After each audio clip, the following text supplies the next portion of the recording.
Hello friends, मैं आयुष जैन और आप देख रहे हैं बीसीएस एकेडमी इंदौर।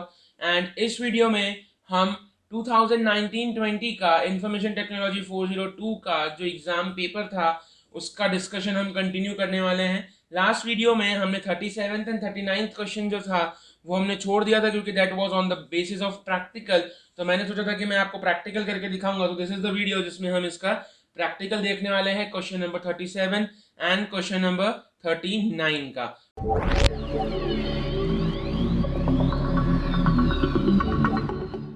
तो अगर हम यहाँ पे देखें तो हमारा क्वेश्चन नंबर 37 कुछ इस तरह से है कि यहाँ पे आपको 5 चीजें दी गई हैं इसमें, और एक टेबल दी हुई है जहाँ पे आपको क्वार्टरली सेल्स रिपोर्ट दिखाई गई है उसमें। एंड उस क्वार्टरली सेल्स रिपोर्ट में आपको यहाँ पे जनवरी से मार्च, अप्रैल से June, July to September and October to December का क्वार्टरली सेल्स रिपोर्ट दी हुई है, north, west, east and south अलग अलग जोन की। और यहाँ से आपको कैलकुलेट क्या करना है, तो सबसे पहला क्वेश्चन आता है हमारा, write the formula to calculate the total sales of north zone.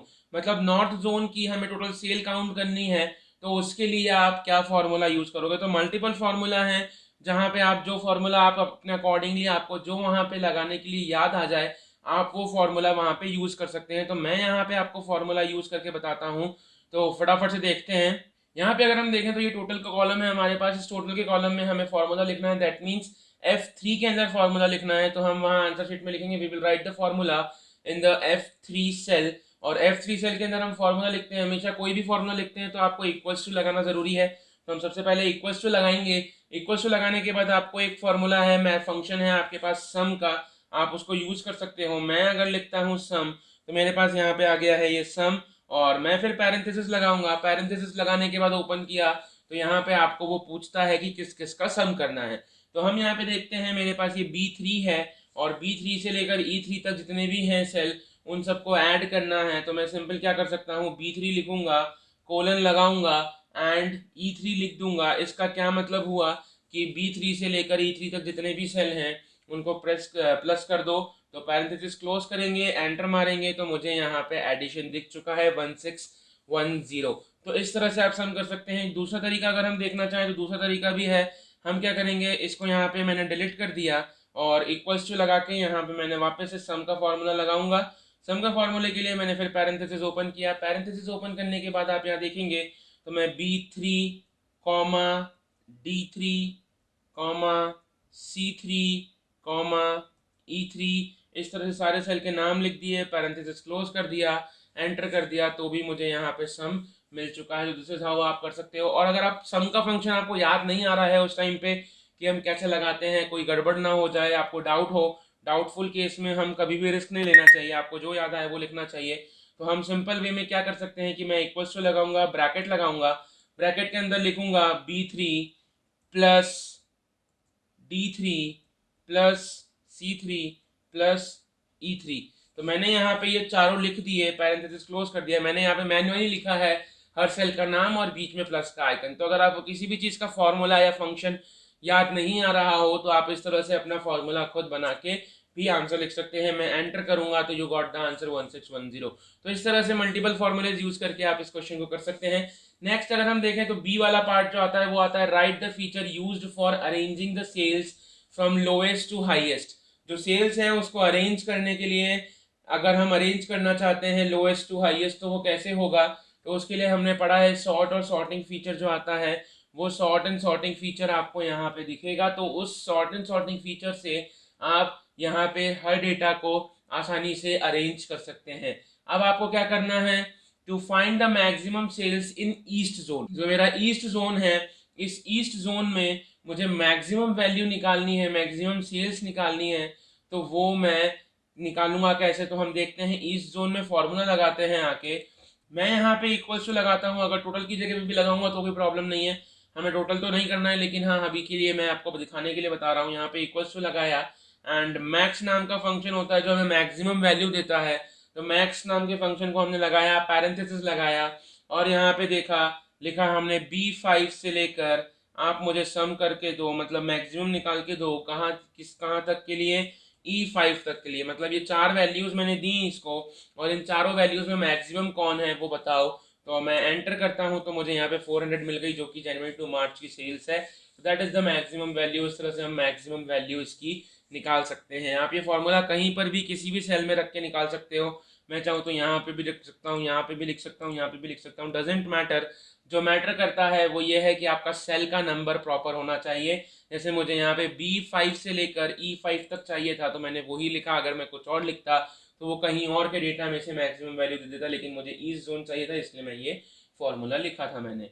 This is not the total, इसको हम डिलीट कर देते हैं। अगले क्वेश्चन में चलते हैं। To find the average sales in January to March in cell C7। Cell C7 जो है, C7 सेल के अंदर मुझे क्या करना है, एवरेज निकालना है। तो एवरेज निकालते हैं हम। कैसे निकालेंगे, फटाफट से लिखते हैं फॉर्मूला। एवरेज का ही फॉर्मूला होता है, तो मैंने इक्वल्स टू लिखा एंड एवरेज नाम से फंक्शन होता है हमारा। मैंने पूरा एवरेज लिखा, तो आपको यहाँ पे दिख रहा होगा नीचे एवरेज आ चुका है। मैं यहाँ पे पैरेंथेसिस ओपन करता हूँ तो मुझे यहाँ पे दिखेगा B3 से लेकर कहाँ तक जाना है, मुझे साउथ एरिया का भी चाहिएगा, तो मैं यहाँ पे लिखूंगा B6। तो कोलन लगाया मैंने एंड B6 लिख दिया, पैरेंथेसिस क्लोज कर दिया। तो ये मेरा सेल सिलेक्ट हो चुके हैं, आपको दिख रहे होंगे ये सेल सिलेक्ट हो चुके हैं। और एवरेज में एंटर मारूंगा तो यहाँ पे मुझे एवरेज मिल चुका है 397.5। तो इस तरह से आप एवरेज निकाल सकते हैं। अगर आपको एवरेज का फंक्शन उस टाइम पे याद नहीं आता, जैसे मैंने पहले भी बताया, आप खुद से फॉर्मूला बना सकते हो। हमें पता है कि एवरेज कैसे निकालते हैं। एवरेज हम कैसे निकालते हैं, sum of observation upon total number of observation. तो इस तरह से आप फॉर्मूला खुद भी बना सकते हैं। तो हम देखो बनाते हैं। इक्वल्स टू लगाया, ब्रैकेट के अंदर B3 plus B4 plus B5 plus B6 bracket close divided by 4। तो हमने सबको ऐड किया एंड डिवाइड बाय 4 करेंगे तो फिर से हमको वही वैल्यू मिल चुकी है 397.5। तो इस तरह से आप कुछ भी चाहें, जो चाहें आप वो उसके अकॉर्डिंगली फॉर्मूला लिख सकते हैं, आपको जो एग्जाम में याद आ जाए। बस मैं पहले भी बता चुका हूँ कि अगर आप कोई प्रैक्टिकल बेसिस पे क्वेश्चन कर रहे हैं तो इमेजिन करिए कि आपके सामने कंप्यूटर है and you have that table और आपको डायरेक्ट फार्मूला अप्लाई करना है। तो कैसे करोगे, एंड सेम चीज़ आपको वहाँ पे आंसर शीट में लिखनी है। आप उसको विजुअलाइज करते हुए चलोगे दिमाग में कि हाँ मैं प्रैक्टिकल कर रहा हूँ, तो उसके बेसिस पे आपको जल्दी ही चीज़ें याद आती हैं और आप फटाफट से कर सकते हैं। नेक्स्ट क्वेश्चन क्या दिया हुआ है, to find the difference between the sales in east zone and west zone in April June. तो मुझे किसका निकालना है, ईस्ट जोन की सेल और वेस्ट जोन की सेल का अप्रैल टू जून के बीच का डिफरेंस निकालना है। तो मैं डिफरेंस कहीं भी कैलकुलेट कर सकता हूँ। मैं अभी यहाँ पे G6 वाले कॉलम में करता हूँ। इक्वल्स टू लगाऊंगा, मेरी वैल्यू कहाँ पर है, देखें हम ईस्ट जोन वाली अप्रैल टू जून की, तो वो वैल्यू है C5 के अंदर। तो मैं यहाँ लिखता हूँ C5 एंड उसमें से मुझे माइनस करना है किसको, C4 वाली टर्म को। तो मैंने ये दोनों वैल्यूज ली और माइनस किया, एंटर किया, तो मुझे वैल्यू मिल गई 140। This is the difference. तो इस तरह से हमने डायरेक्ट डिफरेंस का फॉर्मूला लगा दिया और हमारा आंसर आ चुका है। तो ये था हमारा क्वेश्चन नंबर 37। थोड़ा सा प्रैक्टिकल बेसिस पे था, तो मैंने सोचा आपको प्रैक्टिकली बताऊंगा तो ज़्यादा बेटर होगा और एक बार आपका रिवीजन भी हो जाएगा। तो ये था 37 क्वेश्चन। अब हम बढ़ते हैं 39th क्वेश्चन पे, जो कि है हमारा MS एक्सेस के बेसिस पे। तो अगर हम इसका क्वेश्चन देखें तो यहाँ पे हमको चाहिए क्रिएट अ टेबल एम्प्लॉय। हमें एम्प्लॉय नाम की टेबल बनानी है। तो हम वो कैसे बनाएंगे, क्वेरी रेज करनी पड़ेगी, क्वेरी इंसर्ट करनी पड़ेगी और क्वेरी इंसर्ट करके देखते हैं अब हम कि हम कैसे करेंगे। तो हम अगर इस क्वेश्चन पे आते हैं तो यहाँ पे हमको लिखा हुआ दिखेगा क्रिएट टेबल एम्प्लॉय।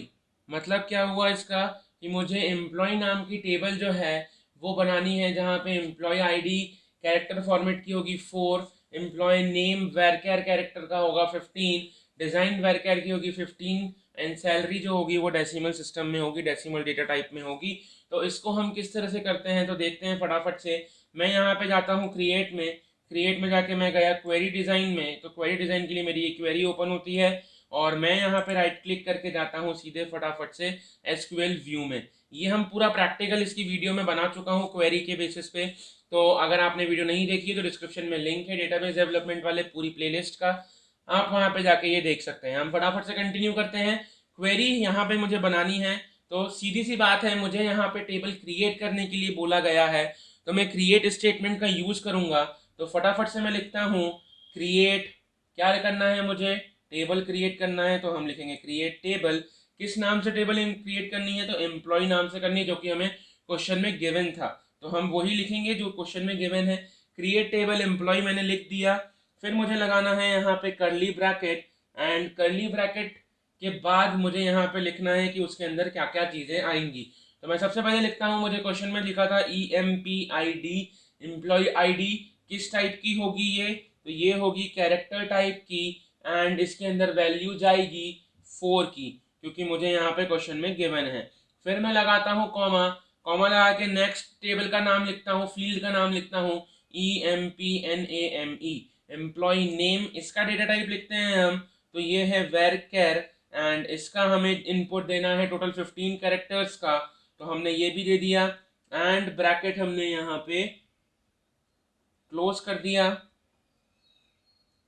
अब इसके बाद कॉमा लगाते हैं, कॉमा लगा के मुझे यहाँ पे लिखना है डिज़ाइन, डिज़ाइन भी मुझे यूज़र नेम दिया हुआ है, फील्ड का नाम दिया हुआ है वहाँ पे ऑलरेडी, सारी चीज़ें क्वेश्चन में दी हुई है, मैं एज इट इज़ कॉपी कर रहा हूँ, नथिंग स्पेशल, सिंपल, हमें जस्ट कॉपी करते जाना है। तो मैं यहाँ पे ये किया, नेक्स्ट फील्ड आती है, मुझे सैलरी लिखनी है, क्योंकि सैलरी भी एक फील्ड है, और उसका डेटा टाइप हमको बोला था डेसिमल डेटा टाइप देना है, ये डेटा टाइप हमने दे दिए, एंड हमारा कर्ली ब्रैकेट जो होगा वो क्लोज हो जाएगा। और अब हम इसको रन करके देखते हैं कोई एरर तो नहीं देती है, एरर देगी तो देखेंगे गलती क्या है। मैं इसको रन करता हूँ तो ये बोलता है syntax error in create table statement. तो ये सिंटेक्स एरर क्या है हम देखते हैं, फटाफट से समझते हैं। मुझे टेबल बनानी थी, मैंने बनाई है, सारी चीज़ें लिखी हुई हैं। यस, तो हमने यहाँ पे देखा था एरर आ रहा है, तो एरर में हमने देखा यहाँ पे, तो यहाँ पे जो कर्ली ब्रैकेट हमने बनाया था वो कर्ली ब्रैकेट नहीं, हमको पैरेंथेसिस लगाना था, तो मैंने यहाँ पे पैरेंथेसिस लगाया, और यहाँ पे सब जगह भी पैरेंथेसिस में मैंने वैल्यूज रखी हैं। और अब हम रन करके देखते हैं, शायद एरर हमारा ख़त्म हो जाए। तो हम इसको रन करते हैं, तो अभी भी सिंटेक्स एरर दे रहा है डेसिमल के लिए, तो हम इसको एक काम करते हैं, फ्लोट में कन्वर्ट कर देते हैं, because float is same as decimal. तो मैं इसका डेटा टाइप फ्लोट करता हूँ, फ्लोट डेटा टाइप किया और रन करता हूँ इसको, तो ये मेरी टेबल बन चुकी है, आपको यहाँ लेफ्ट हैंड साइड पे दिख रहा होगा, एम्प्लॉय टेबल आ चुकी है। लेट्स ओपन दिस, इसको अगर हम ओपन करें तो हमारे पास दिख रहा है यहाँ पे सबसे पहला नाम employee ID, employee name, design and salary, यहाँ पे ये हमारे पास सारी चीज़ें आ चुकी हैं, एंड टेबल जो है वो हमारी कंप्लीटली बन चुकी है। इसका सेकंड क्वेश्चन देखें तो वो है कि व्हाट इज़ अ प्राइमरी की, प्राइमरी की क्या होती है। तो प्राइमरी की जो होती है वो हर टेबल में एक फील्ड की, एक फील्ड होती है जहाँ पे जिसकी यूनिक वैल्यू पूरी टेबल में होगी, हर जगह होगी। तो उस यूनिक वैल्यू की वजह से क्या होता है, हम सिलेक्टेड रोज जो होती हैं उनको हम देख पाते हैं, और रोज को प्रॉपरली फेच कर पाते हैं, और उनकी डिटेल्स हम रिकॉर्ड्स जो है वो प्रॉपरली व्यू कर पाते हैं with the help of that primary की। तो प्राइमरी की जो है वो एक इंपॉर्टेंट चीज़ होती है, जैसे रोल नंबर आपके लोगों के स्कूल में होते हैं, उस रोल नंबर के बेसिस पे आपकी कॉपीज रहती हैं, आपके मार्क्स बनते हैं, आपकी मार्कशीट प्रिपेयर होती है, वो सारी चीज़ें आपके रोल नंबर के बेसिस पे होती है। तो roll number is the primary की। तो प्राइमरी की क्या होती है, ये हो गया। अब हम आगे बढ़ते हैं फटाफट से नेक्स्ट क्वेश्चन पे। Categorize the following commands as DDL and DML। तो हमारे पास 4 कमांड दी हुई है, select command, alter command, insert command and drop command. अगर हम देखें तो सिलेक्ट कमांड मतलब टेबल के अंदर से कुछ भी चीज़ सिलेक्ट करना, तो वो होता है मैनिपुलेट का काम। तो मतलब सिंपल सी बात है, DML कमांड होगा, डेटा मैनिपुलेशन लैंग्वेज में आएगा। नेक्स्ट अगर हम देखें तो ऑल्टर कमांड आती है, तो alter is simply as DDL। Next आता है इंसर्ट, तो इंसर्ट वापस से मैनिपुलेशन का काम आता है, तो data manipulation language that is DML। And next हमारा ड्रॉप कमांड है, तो वो ड्रॉप कमांड भी जो है वो DDL कमांड है। तो 2 DDL कमांड्स हैं इसमें से, 2 DML कमांड्स हैं। Select and insert are DML commands and alter and drop are DDL commands. तो ये था हमारा पेपर जो पूरा खत्म हो चुका है। नेक्स्ट वीडियो जो आने वाली है, नेक्स्ट वीडियो में आपको इस साल का 2021 का जो CBSE के द्वारा सैम्पल पेपर रिलीज किया है, इशू किया गया है, उस सैम्पल पेपर को हम देखेंगे। और डेट शीट तो आपको मिली गई होंगी, डेट्स आ चुकी हैं हमारी बोर्ड एग्जाम्स की, तो प्रिपरेशन थोड़ी सी फटाफट स्टार्ट कर दीजिएगा अगर अभी तक नहीं की है, तो रिजल्ट अच्छा लेकर आना है। So thank you for watching the video. अगर वीडियो पसंद आई तो लाइक जरूर कीजिएगा, और चैनल को सब्सक्राइब करना बिल्कुल भी मत भूलना। Thank you for watching the video, bye bye.